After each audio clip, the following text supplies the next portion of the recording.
Aujourd'hui, on ne peut plus se permettre certaines choses. Nous sommes en 2026 et tout le monde a accès aux méta en ce moment. La question que j'ai envie de poser, qui dit finalement la vérité? Qui a publié les vraies images? On va en parler après la publicité et j'aimerais quand même qu'on se dise des vérités. Comment des pages officielles peuvent publier des photos que d'autres sont venus démentir quelques minutes après sur TikTok? Je me demande qu'est-ce qui se passe? Pourquoi on en arrive là? Qu'est-ce qu'on veut montrer au fait? Qui on veut bluffer finalement? Le peuple ou les dirigeants? J'aimerais qu'on parle de cette grève. Et parler de la grève, le côté qui devient, je ne sais pas si je dois dire obscur ou complètement incompréhensible, parce que lorsque des pages officielles, quand je dis des pages officielles, je parle de la page officielle du ministère de l'Éducation nationale, la page officielle de Madame la ministre, qui publie sur leur compte, je dis bien officiel, que les cours ont bel et bien repris, avec des photos à l'appui, et que derrière, sur TikTok, on voit des gens de SOS Éducation qui font des vidéos dans ces mêmes endroits où il n'y a personne. On se dit, qu'est-ce qui se passe dans cette République? 16h32 dans l'émission Erickson à la radio. Vous êtes bel et bien sur Jacou FM 98.3, le premier numéro de la semaine. Et comme je vous le disais, après la publicité, nous y sommes pour parler justement de ce sujet. Aujourd'hui, samedi dernier, SOS Éducation annonçait, donc la base, il faut préciser, annonçait que derrière rien, il n'y a rien et que les cours ne reprenaient pas aujourd'hui. Aujourd'hui, à notre grande surprise, des pages officielles, donc la page du ministère de l'Éducation nationale, la page officielle également de Madame la ministre, qui poste des photos où on a vu que l'école a repris dans certains établissements où il signalait que la reprise est timide, mais il y a eu reprise avec beaucoup d'élèves en tenue, en rang, lever le drapeau, tout ça. Et puis à côté sur TikTok, nous avons certains membres de SOS Éducation qui ont fait des vidéos dans les établissements, les mêmes établissements, pour dire qu'il n'y avait rien. Effectivement, sur ces vidéos, on a bien vu qu'il n'y avait absolument personne. Même dans certaines écoles en province où on a juste vu un proviseur avec son fils monter le drapeau à deux avec quelques cousins à lui derrière, il paraît. Bon, bref.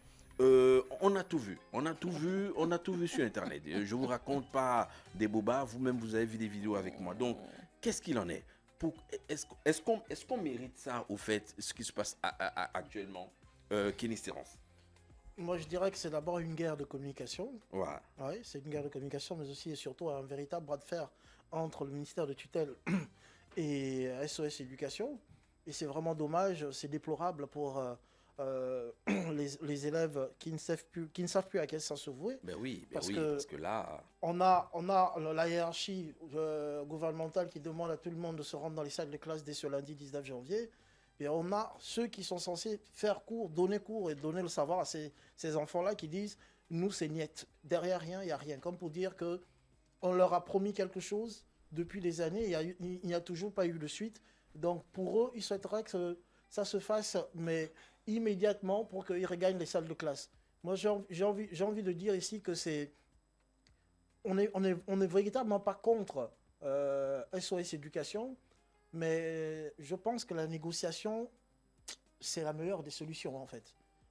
Pour moi, c'est la meilleure des solutions. Ils devraient repartir sur la table des négociations, discuter frontalement, s'il le faut, avec le ministère. Mais j'ai appris que lors de leur dernière assemblée à ONG, ils disaient qu'ils ne voulaient plus avoir à discuter avec le vice-président du gouvernement, mais aussi le ministre de l'Éducation nationale, qu'ils souhaiteraient directement échanger avec le chef de l'État.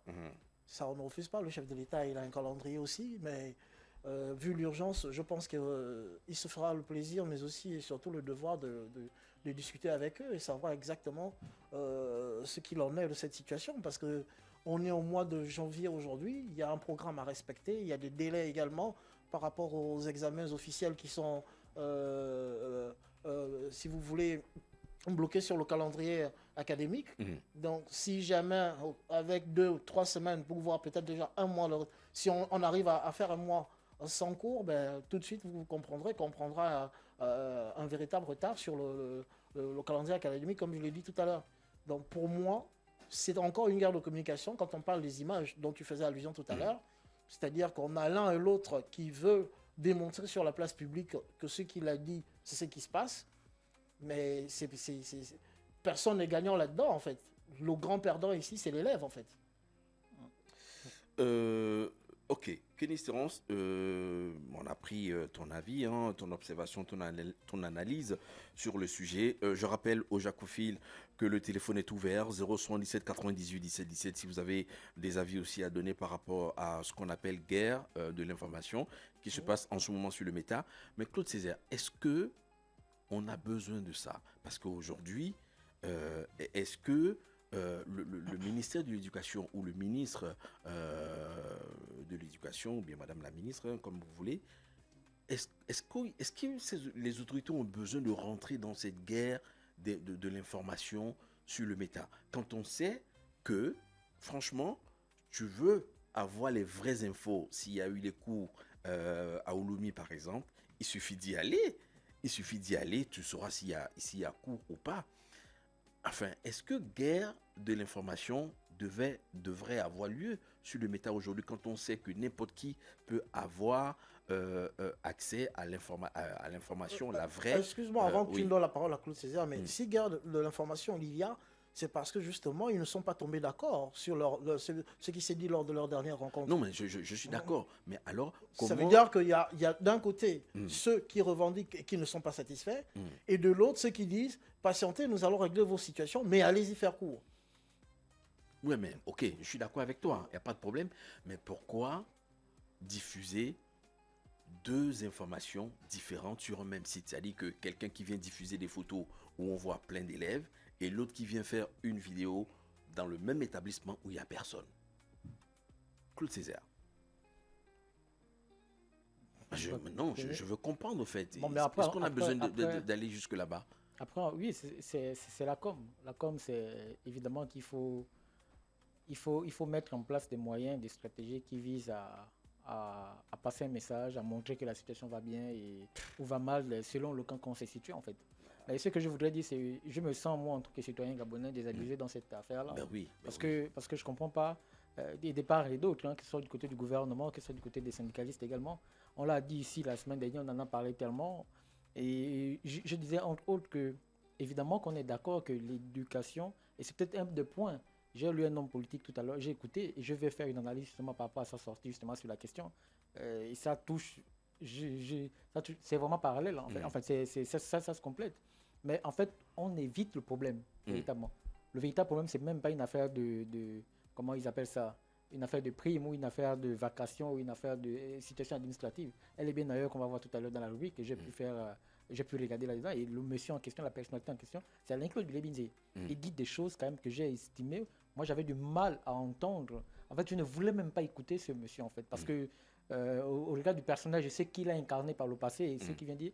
Mais après, je me suis quand même avisé, avec un peu de recul, il y a des choses sur lesquelles, évidemment, étant dans le système passé, il a pu voir comment ça fonctionnait. Et aujourd'hui, ce qu'il peut dire, il faut un tout petit peu prêter l'oreille, non pas parce que, sans être en accord pour partager sa vision de la politique actuelle, ou bien sans être de son bord, mais écouter au moins ce qui est dit, parce qu'il y a des choses sensées et pertinentes en fait qui sont dites dans ce sens-là. Moi, je pense plutôt que c'est, pour finir, je disais, je me sens désabusé parce que je ne comprends pas comment à l'éducation nationale on a plus de 30 syndicats, on n'arrive pas à me répondre à cette question-là, parce que c'est déjà pas bien, c'est pas normal. 40. Voilà, une quarantaine, c'est pas normal en fait. Ça veut dire qu'on est là pour la part, on est là pour un gain en fait. Et de l'autre côté également, le gouvernement, pourquoi ne pas, il s'agit de l'école du Gabon, c'est un des premiers piliers qu'on doit mettre en place. En fait, c'est toute une stratégie, un système qu'on doit mettre en place. Pourquoi on est toujours en train de vouloir mettre des choses à moitié, à demi-mot, je ne comprends pas. Qu'on y mette des moyens véritablement en ce qui concerne l'éducation, en fait. Pourquoi ça traîne? Il y a Roméo qui est au bout du fil. Roméo, bonsoir. Bonsoir Erickson, bonsoir à toute la team. Bonsoir. Bonsoir Roméo. Alors Erickson, en tant que Gabonais, en tant que père de famille, moi j'aimerais vraiment dire mon ras-le-bol par rapport à cette situation. Vous savez, aujourd'hui les revendications des enseignants ne sont pas d'aujourd'hui. Et moi je suis pour vraiment le durcissement pour qu'on on résout une bonne fois pour toutes justement cette problématique de l'éducation nationale et la prise en charge des enseignants dans notre pays. Parce qu'à chaque fois, Maître Sparadja ne résout pas le problème. Et si, je pense que si les enseignants insistent, c'est parce qu'ils ont déjà eu affaire à ce genre de cas où on leur demande d'aller en salle de classe et que la situation va se résoudre et tout. Et après, il n'y a toujours rien eu par la suite. Sinon, il y a eu juste quelques petits réajustements, mais ça n'a jamais résolu la situation. Donc, moi, je suis pour qu'on règle le problème une bonne fois pour toutes. Monsieur Erickson, vous pouvez pas être un père de famille. Vous dites à certains enfants, écoutez, c'est dur, allez-y, je ne peux pas vous acheter la paire de chaussures, allez-y en babouche à l'école. Et puis, à l'autre enfant, vous augmentez non seulement sa popote, mais vous l'achetez une paire de Nike. Mais quelles seront la réaction des autres enfants pour qui vous avez dit que c'est difficile? Et c'est ça le problème dans notre pays. Quand c'est dur, ça doit être dur pour tout le monde. Et quand il y a un peu on va dire quoi, quand la situation est un peu plus bonne, il faut faire en sorte que tout le monde essaye d'en profiter. Et c'est ça le problème. On dit qu'il n'y a pas l'argent pour l'éducation, mais ailleurs, il y a des petites augmentations, et il y a l'amélioration des conditions et autres. Et c'est ce qui n'est pas bien. Donc, moi, je suis pour qu'on résout cette situation une bonne fois pour toutes.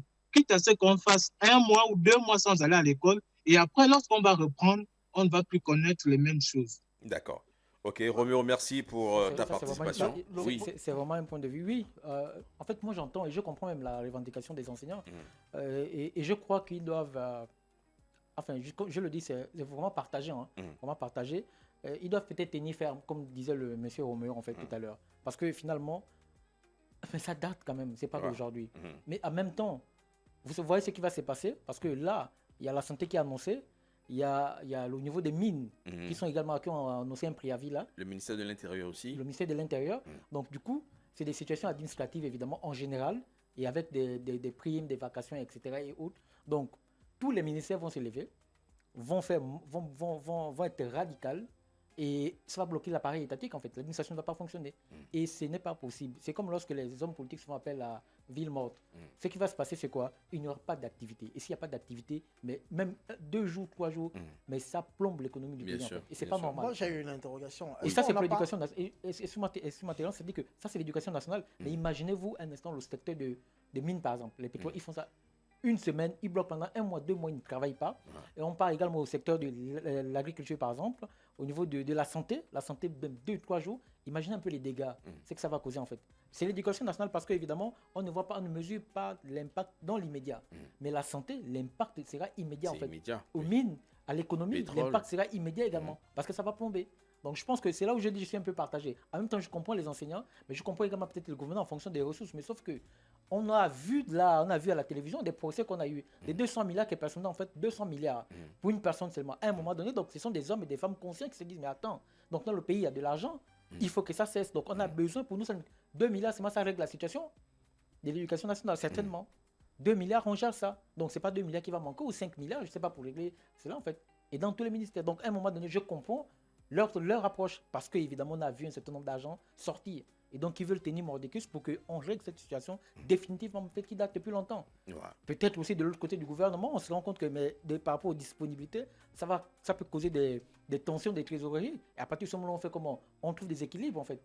Donc, c'est là où je dis que je suis un peu partagé et en même temps désabusé, parce que de part et d'autre, on ne joue pas fond jeu et on ne pense pas à l'école du Gabon, en fait. Et ça, c'est vraiment dommage. Quelle espérance? Oui, moi, mon interrogation était relative au fait que c'est un phénomène qui se répète depuis des décennies déjà. Et moi, j'ai envie de me poser la question, mais vous posez la question également.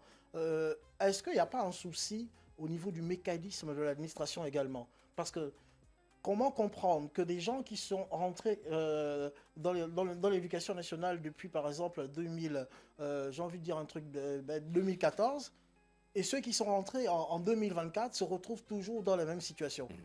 C'est qu'il y a un problème aussi de fond dans l'administration. Parce qu'il y a eu gel des recrutements pendant 10 ans. Il y a un sérieux problème. C'est-à-dire qu'il y a des gens, même avant ceux de 2014, qui étaient déjà dans cette situation-là. Et au fur et à mesure que l'éducation recrute, on se retrouve toujours dans le même engrenage. C'est pour ça que moi je me pose la question, est-ce que c'est seulement est-ce que le problème vient seulement du fait du recrutement ou bien il y a aussi un souci au niveau du suivi des dossiers de ces derniers? Bah oui. C'est une belle question que tu poses. Non, hein. mais c'est sérieux en plus. Il faut justement avoir les bonnes réponses des questions que tu poses. 077 98 17 17, cher Jacophile, si vous avez envie de réagir par rapport à ce sujet, de donner votre avis, votre contribution, elles seront les bienvenues. Vos contributions, bien sûr, elles seront les bienvenues. 077 98 17 17. Claude Cézet, tu avais quelque chose à ajouter avant? Juste poser la question, comme disait Terence, on a eu combien d'états généraux en fait en matière d'éducation nationale ici dans le pays? Ça a servi à quoi? On est où? Quels sont les résultats? Les mesures? Comment? Enfin, je me pose la question. Et c'est là où les syndicalistes devaient être efficaces également en fait. Un Jacophile au bout du fil. Allô? Allô? Oui, bonsoir. Bonsoir à vous. Oui, votre prénom s'il vous plaît. C'est Trésor. Trésor nous appelle depuis quel quartier? Bikele. Bikele, d'accord. Monsieur Trésor, nous vous écoutons. Bon, je vous fais appel parce que je viens à peine de regarder les informations à la radio. Et ça concernait l'éducation. La tournure que ça prend sur l'éducation au Gabon, c'est vraiment grave, surtout pour les classes d'examen. Je ne sais pas à quel moyen le ministre de l'Éducation doit faire pour que les profs retournent dans les lycées pour enseigner nos enfants.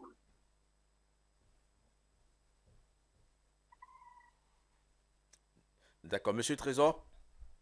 Oui. Ben oui. Vous avez fini? Oui. Ben oui. Là, nos chroniqueurs vont essayer de donner leur avis, donner des réponses à vos questions. Merci, Monsieur Trésor, depuis Bikele, oui. Oui, et Erickson, depuis par rapport à la question que tu posais, peut-être qu'on est allé un peu sur la communication en fait, du ministère de l'Éducation nationale. Alors là, franchement, l'équipe comme de Madame le ministre ou le ministre, c'est ça, parce qu'il n'y a pas de, une faute. Franchement, je pense en tant que j'ai quand même fait j'ai étudié un peu de la communication politique. Et donc on aborde également la question de la communication institutionnelle là-dedans. Franchement, elle est quand même elle est très maladroite, je vais le dire comme ça, pour être un peu plus doux. Elle est très maladroite. C'est pas, je cherche le mot, comment qualifier cette com-là. On est en état de crise. Il faut avoir une communication de crise également, en fait. Voilà. Donc, on ne va pas aller prendre une image là-bas, alors que dans les faits, et comme tu le rappelais tout à l'heure, là, aujourd'hui, tout est connecté. Tout est connecté. Même un enfant de 10 ans, il a un smartphone. Ça peut pas être noir, tu vas venir me dire que c'est bleu. Voilà. C'est pas en possible. ce moment-là, c'est la communication du ministère qui n'est pas bonne. Elle n'est vraiment pas bonne, en fait. David est au bout du fil. David, bonsoir. Ça va, David? Ça va, oui, mais là, on sait que voilà, tu as une façon de parler particulière, mais là, aujourd'hui, on dirait que tu es encore sous tes draps, là. Ah non, pas du tout. Allez, nous t'écoutons, David. Moi, je voulais dire, le ministère de la Défense, on n'a qu'à prendre toute l'administration qui se trouve au ministère de la Défense, on les amène au ministère de l'Éducation nationale. Parce que franchement, le ministère de la Défense, je ne sais pas, j'ai jamais entendu les militaires ou pas la police, les gendarmes, tout cela, faire grève un jour parce qu'il n'y avait pas leur salaire ou parce qu'on les a maintenus dans un pré-salaire. Moi, je me dis, c'est un fait exprès, en fait. Moi, je me dis, franchement, c'est un fait exprès. J'étais en province, plus précisément dans le Haut-Togoé. Il y a 2 lycées publics et un lycée catholique qui sont vraiment renommés dans Franceville. Le lycée de l'excellence, le lycée Saint-Hilaire et le lycée d'État et Jeune Marcel Amogo. Ce sont des lycées où tout le monde veut apprendre. Les lycées privés n'ont presque pas d'élèves. Donc, quand on se retrouve dans une situation pareille, ces enfants en province, ils font comment? Parce que ici à Libreville, les gens là, excusez-moi du terme, mais j'ai l'impression qu'ils s'en foutent parce que leurs enfants sont dans des écoles privées. Là, en ce moment, les autres sont à la maison, eux, leurs enfants sont à l'école. Mais s'il y a année blanche, ça sera pour tout le monde, hein? Vous pensez que s'il y a année blanche, un exemple, Blaise Pascal aura année blanche? Non, ça c'est français. Non, mais vous voyez en fait. Mais vous voyez en fait. Vous voyez. Moi, je comprends pas, en fait. Ou bien il faudra aussi qu'on prenne un enseignant, qu'on le mette ministre de l'Éducation nationale. Comme ça, lui, il connaîtra mieux les problèmes de l'Éducation nationale et que tous les autres enseignants subissent, en fait. D'accord. On dirait qu'il faudrait faire ça. En tout cas, David, on a bien entendu ton apport, ta participation. Et puis, écoute, nous sommes encore là jusqu'à 18h30. C'est quand tu veux, tu reviens. Ok, sans souci. Merci. Oui, Lindsay. Non, moi je voulais juste revenir. Apparemment, les compères sur le plateau ont déjà tout dit en ce qui concerne la grève en rapport avec les enseignants. Je pense que c'est une bonne initiative de revendiquer. Ils ne font que revendiquer leurs droits. Je pense que oui, il y a des enfants qui, qui sont touchés. Mais je pense aussi que pour la meilleure façon d'obtenir ce que l'on veut, c'est d'aller de la manière drastique. On parle quand même de rester droit dans ses bottes. On parle quand même d'une situation qui perdure depuis aujourd'hui. Si dans les années 2000 jusqu'à aujourd'hui 2026, on va dans 20 ans déjà que ce souci arrive au niveau de l'éducation nationale.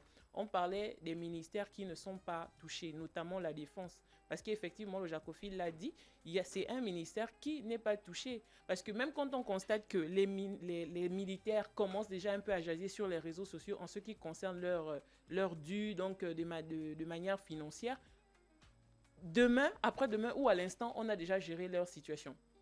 Ce qui n'est pas le cas pour le ministère de l'Éducation nationale. Maintenant, ok, moi je suis pour, parce qu'on l'a dit, tant que la base n'a pas donné le top, tant que la base ne sort pas une note officielle pour dire que les cours vont reprendre, mais on reste toujours, enfin je dis on parce que je soutiens les enseignants, bien que je sois une mère de famille, je me dis, il faut bien qu'on revendique. Il faut bien quand même régler ce problème. On a un Jacophile au bout du fil. Allô? Oui, allô, bonsoir, monsieur Ndiaye. Oui, Ushe Ndiaye. Comment vas-tu, Ushe Ndiaye? Oui, tout le monde aujourd'hui, enfin toute cette semaine, nous avons tous un prénom sénégalais. C'est ce qui se passe. Voilà, donc Ushe Ndiaye, que nous dis-tu aujourd'hui? Bon, en fait, j'ai dit bonjour à toute l'équipe. Pardon? C'est pour dire bonjour d'abord à toute l'équipe. Ah, d'accord. Bonjour, Ndiaye. Et il y a le frère qui vient d'appeler, qui a pris l'exemple des codes de France Ville. Pour terminer, il a dit, si on prend un enseignant, est-ce que les choses pourront aller? Moi, c'est ça que j'ai à dire. On peut prendre un enseignant aujourd'hui, lui-même ministre, très sincèrement. Si les vannes ne sont pas ouvertes, rien ne va évoluer. Si les robinets ne sont pas ouverts, rien ne peut évoluer. Je reste à l'écoute. D'accord. Merci Ushe Ndiaye. Et puis quand vous nous appelez, n'oubliez pas, désactiver votre kit main libre et parler directement avec votre téléphone. Il y a Oumar, notre ami Oumar, qui a envoyé un message. Bonsoir l'équipe. Moi c'est Oumar Diop. Pour être à jour avec l'esprit de Jaco cette semaine. Voilà, donc Oumar Diop. Et puis nous avons Super Mario, Jacophile, qui est en train de nous appeler. Super Mario, bonsoir. Bonsoir. Oui, Super Mario, toi c'est Diop, Ndiaye, Sek ou Gay? Moi c'est Diop. Diop, d'accord. Donc, salam alaikum mon frère. Super Mario Diop. Malaikum salam. Alors Diop, nous t'écoutons rapidement. Je tiens d'abord à féliciter le peuple sénégalais pour la coupe qu'ils ont remportée hier soir. Vraiment, félicitations. Ouais, félicitations à eux. Ouais.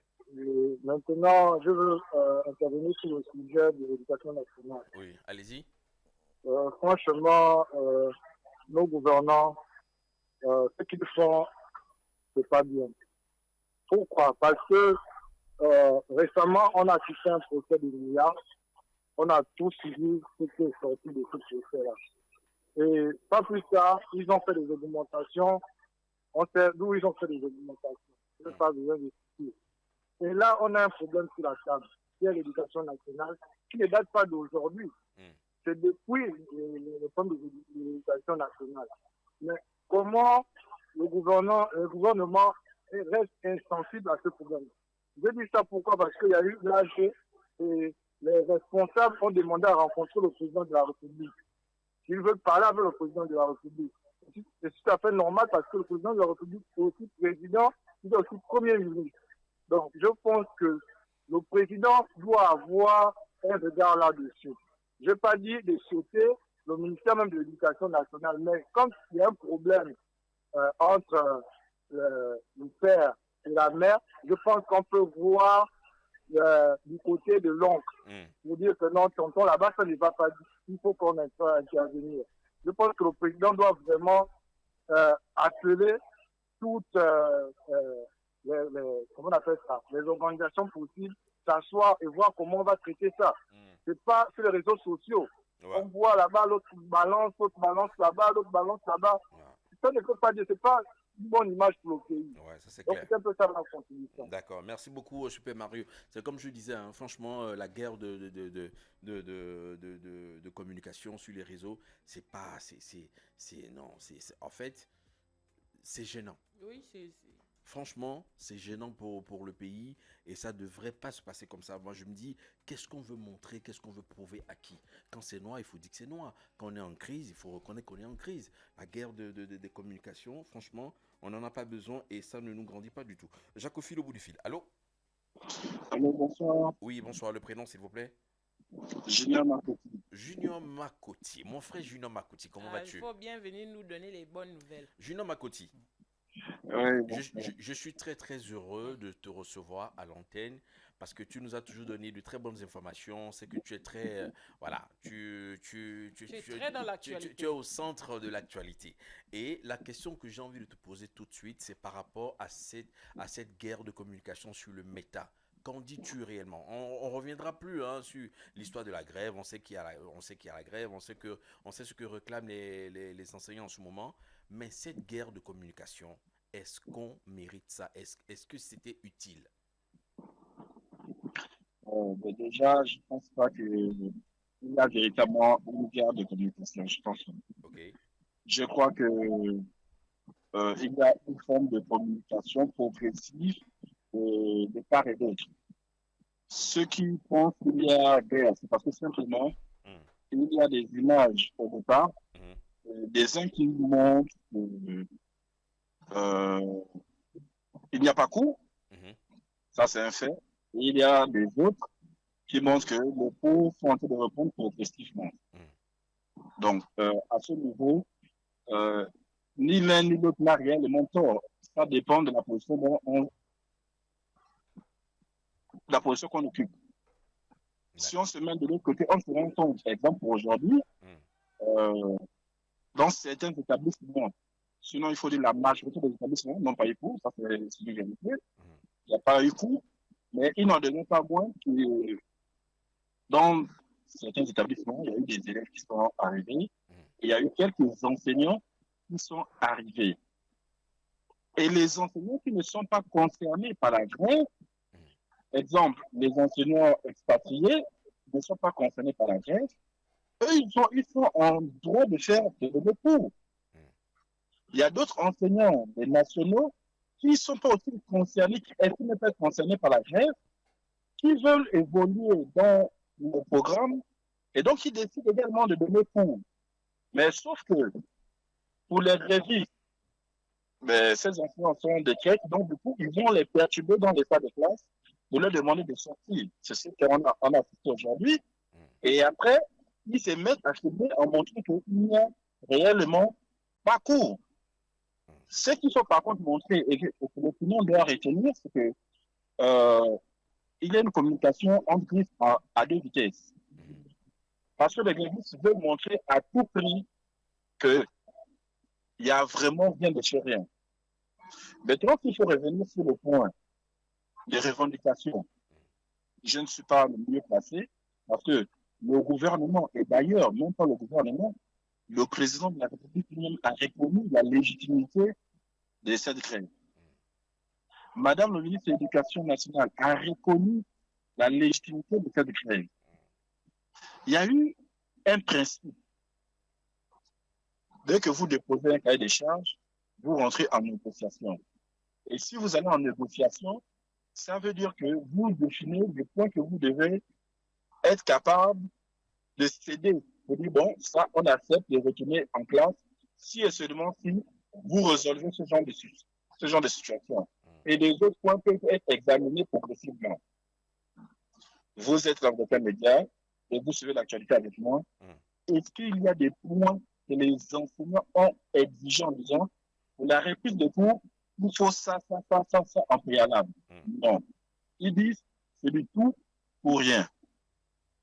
On sait que c'est pas logique de raisonner comme ça. Après, il y a eu le dialogue que Madame la ministre a quand même essayé de faire. Les quelques enseignants qui sont raisonnables, en réalité, qui sont raisonnables, mais qui ne sont pas trop extrémistes et qui veulent la résolution des situations administratives, on dit, nous, on veut la régulation des situations administratives. On veut le paiement de vacations. On veut le paiement des rappels soldes. On veut l'intégration des bénévoles. On veut le paiement, l'intégration de 900 enseignants et on veut le sortant NINF qui soit acheté. Voici le préalable, par exemple, on veut prendre une reprise de cours. Dans ce préalable-là, la négociation commence, on dit, OK, il y a combien de situations administratives à résoudre? D'après la fonction publique, parce que les dossiers sont des dossiers transversaux. Quand on parle de régulation administrative, c'est avancement, c'est recrutement, ça c'est le ministère de la fonction publique. Ouais, Junior, et là il faut chercher à atterrir. Hein. D'accord, je vais chuter. Je vais chuter. Donc on voit que ces dossiers sont transversaux. Mais aussi bien que le recrutement, avancement automatique et la solde ou comment, ces choses-là n'émanent pas systématiquement du ministère de l'Éducation nationale. Donc c'est là où le problème existe en réalité. Et la ministre de l'Éducation nationale ne peut pas imposer aux autres membres une méthode de travail. C'est pourquoi le gouvernement a mis une commission tripartite. Et dans la commission tripartite, il y a tous les leaders syndicaux. Donc, il y a 44 syndicats à l'Éducation nationale, plus SOS Éducation. Tous prennent part à cette commission. Le ministère de l'Éducation nationale et le ministère de la fonction publique et le ministère du budget. Bon, à partir de cet instant, acceptons qu'on le bénéfice du bout et évoluons pendant que vous êtes en classe. On regarde s'il y a un point bloquant. Tout de suite, vous reprenez la grève. D'accord. Mais suspendez, n'arrêtez pas la grève. Ok, Junior. Suspendez au moins. D'accord, Junior, merci. Moi, ce que je voulais savoir, en tout cas, tu as répondu à ma question. Ce que nous, on voulait savoir sur le plateau aujourd'hui, c'était la grève de com qu'il y avait aujourd'hui sur le méta. On en parle parce que, comme tu disais, il y a les grévistes qui montrent une autre image que le ministère de l'Éducation nationale et sur la page de Madame la ministre qu'on ne voyait pas, c'est-à-dire que c'était deux communications tout à fait différentes. Et nous, on se posait la question de savoir si en ce moment, avec les temps qui courent, on avait besoin de ça. Est-ce qu'il ne faut pas être lucide en étant honnête de la situation de façon claire et nette pour tout le monde? Est-ce qu'il fallait que ça soit la page de l'Éducation nationale qui nous publie des images où les élèves sont à l'école et l'autre côté, chez les grévistes, on voit qu'il n'y a personne. C'est des vidéos où on nous montre des établissements complètement vides. Donc, on ne sait plus à quel sein se vouer. Donc, il fallait vraiment mettre tout ça au clair. Tu as donné ta participation. Et merci pour ça, Junior Makoti. Si tu as d'autres informations et tu as envie de les partager avec nous, n'hésite pas à nous rappeler. C'est moi qui vous remercie. Merci beaucoup. Claude Césaire, on est quand même assez... enfin, il faut qu'on soit assez précis là-dessus. Hein. Tout ce qu'il y a autour de cette grève, nous sommes tous conscients de ça. On en a parlé déjà depuis la semaine dernière. Et nous, aujourd'hui, notre débat est axé autour de cette guerre de communication. C'est ce qu'on ne comprend pas. On aimerait comprendre quand c'est noir, quand on est en crise. Il faut juste reconnaître qu'on est en crise. Oui, Lindsay. Bon, tout à l'heure, Claude Césaire parlait de communication institutionnelle et communication politique. Moi, je pense que le ministère de l'Éducation nationale est plus sur la communication politique, histoire de montrer qu'on maîtrise la situation, pour faire en sorte, pour donner une petite pression aussi sur les enseignants, en leur disant mais est-ce que ça arrange les choses? Non, effectivement, ça n'arrange pas, mais ça fait partie de la communication. Vous savez, dans les ministères, en matière de communication, il y a toutes les procédures qui doivent rentrer en compte, histoire de faire descendre la pression. Ils ne sont peut-être pas dans l'objectif de ne pas, comment on dit ça, trouver une solution sur les revendications des enseignants, mais malheureusement, c'est une situation qui perdure. Donc, il faut bien que l'on mette la pression. La stratégie communicationnelle n'est peut-être pas la bonne, mais pour une institution qui se respecte, ils ont le droit de passer par certaines procédures de communication. Ce n'est pas une communication banale pour dire que bon, on ne fait pas attention à vous, mais c'est une communication pour maîtriser la situation, pour qu'il n'y ait pas de pression. Après, une fois les choses vont certainement se faire avec les enseignants, puisqu'on parle de conclave, on parle de rencontres entre enseignants et ministères. Voilà, justement. À partir de cet instant, quand quelque chose sortira de là, on parlera maintenant de communication institutionnelle, parce que là, on aura maintenant une information exacte et officielle. Voilà. Claude César, pour finir, on va boucler avec ce dossier. Non, moi, c'est juste dire, je pense que je vais dans ce qu'elle vient de dire là, par rapport à la confiance, puisqu'il faut, après tout ça, on va se retrouver. Mais ça, c'est puisqu'on était déjà à 3, à 4 même, les 3 ministères concernés et puis les syndicats. Alors, on a décidé d'un certain nombre de choses. Vous dites non, on n'a pas confiance, donc on ne répond pas les cours. Bon, à partir de ce moment-là, qu'est-ce qu'on fait? Mais le problème, c'est non, mais ça veut dire qu'il y a une crise de confiance d'abord. Mais justement, parce qu'on parle d'une situation qui perdure depuis plus de 20 ans. Qu'est-ce que vous faites exactement pour que vous nous rassurez? Qu'est-ce que vous nous Mais le problème, c'est que c'est comme je l'ai dit la semaine dernière, les mobiles ont changé à la tête de l'État et même les personnes, peut-être que c'est qu'ils disent clairement en fait la revendication. Est-ce que c'est la personne ou bien c'est le système? Mais en fait qu'ils disent clairement. Parce que c'est les revendications. Le gouvernement a commencé à céder un certain nombre de choses. Mais c'est quand même irrationnel. Malheureusement, il y a des gens c'est irrationnel. On ne peut pas demander plus de 26 000 en fait. Et dans l'immédiat, intégration. Non mais attends, on fait ça comment en fait? 26 000. Et ceux qui sont en solde également. Dans l'immédiat, attends, on va avec eux. OK. L'enseignant qui sera malade, lorsque la santé sera en grève également, va exiger dans les mêmes conditions. On fait comment là? Quelle est la procédure qu'ils entament au niveau du ministère de la Défense? Mais la procédure, c'est ce qu'on a trouvé. Non, quelle est la procédure qu'ils entament au ministère de la Défense pour éviter justement qu'il y ait des grèves à ce niveau? Pourquoi ne pas mettre en place aussi ce même mécanisme-là dans tous les ministères? Mais ma question n'est pas là-bas en fait. Non, moi je pose juste de manière. Non, je suis d'accord. Mais la question est à quoi ça a servi finalement de se retrouver autour du vice-président en charge du gouvernement, du ministre du budget, du ministre de la fonction publique, du ministre de l'éducation nationale en fait. C'est tout l'objet de cette rencontre-là. Ça a servi à quoi? En tout cas... Si on n'est pas capable d'honorer justement ces engagements-là. Pour les syndicats, c'est d'observer jusqu'à un moment donné. Pour le gouvernement, c'est de régulariser finalement ce qui a été promis. Mais le problème, en fait, c'est que si on ne trouve pas la solution maintenant, ça va perdurer parce qu'au fur et à mesure que le... Mais la solution a commencé à être trouvée, c'est pas qu'elle n'a pas été trouvée, elle a commencé à être trouvée. Kenny Stérance, pour finir. Moi, je comprends un peu le point de vue de Claude César, mais tout le monde doit être satisfait. Je tiens à rappeler ici et à préciser que c'est pas une situation qui date d'aujourd'hui. C'est-à-dire que c'est un ras-le-bol en fait. Les gens sont fatigués. Vous avez des enseignants à l'intérieur du pays qui ont du mal à joindre le debout, qui ne savent même pas comment se nourrir et nourrir leur propre famille. Mais à l'intérieur du pays, là, il y a l'infirmier là-bas qu'on a envoyé. Non, je ne suis pas dans la comparaison. Je suis sur le cas des enseignants. C'est tout le pays qui a chanté. C'est tout le pays qui a chanté en fait. Claude, c'était pour finir. C'est tout le pays qui a chanté. Je suis sur le cas des enseignants. C'est-à-dire que ils ont une situation qui est là, qui perdure depuis un très long moment. Il va falloir maintenant résoudre cette situation une bonne fois pour toutes, de manière à ce que l'on ne se retrouve plus à chaque rentrée scolaire à se retrouver avec comme une épée de Damoclès sur la tête. Parce qu'à chaque rentrée scolaire, on a toujours comme une menace d'année blanche de la part de ces derniers parce que leurs revendications ne sont jamais prises en compte. Et ça, totalement. Il y a des situations qui avancent, mais lesquelles? Il y a des situations qui sont résolues, lesquelles? Les enseignants ne demandent pas la mer à boire tout de même. Ils ne demandent que les meilleures conditions de vie et de travail. C'est aussi simple que ça. Quand on travaille, il faut avoir droit à un salaire. D'accord, merci. Quand on sait aussi que dans ce qui est revendiqué, tu as des enseignants qui, depuis 2013, n'ont pas encore trouvé de solution jusqu'à aujourd'hui. Et à ceux-là, vous allez leur demander d'aller à l'école? Et cette question revient très souvent. Et ça fait peut-être 1000 fois qu'on a reçu cette même question. Le ministère de la Défense fait comment pour ne jamais avoir les grèves? C'est ça. Enfin, tout le monde pose cette question. Non, parce que eux, c'est même. Bon, maintenant, ce qui concerne le ministère de la Défense, ils n'ont pas le droit à faire Défense, il faut savoir une chose, c'est que avant les événements du 30 août 2023, il y a des militaires. Je dis bien des militaires, je sais de quoi je parle, qui étaient déjà en retraite, mais qui n'arrivaient pas à toucher leur pension. Ils avaient de grosses difficultés parce qu'il y avait comme une sorte de blocage dans le mécanisme administratif. Mais une fois le 30 août est arrivé, je crois que ça n'a pas fait 6 mois, certains sont rentrés dans leurs droits et ainsi de suite. Donc oui, c'est vrai, le ministère de la Défense ne connaît pas ça, mais entre griffes, je vous rappelle qu'il y a quand même eu aussi des couacs là-bas. D'accord. Merci à toutes et à tous. On avait voulu partager ce moment avec vous.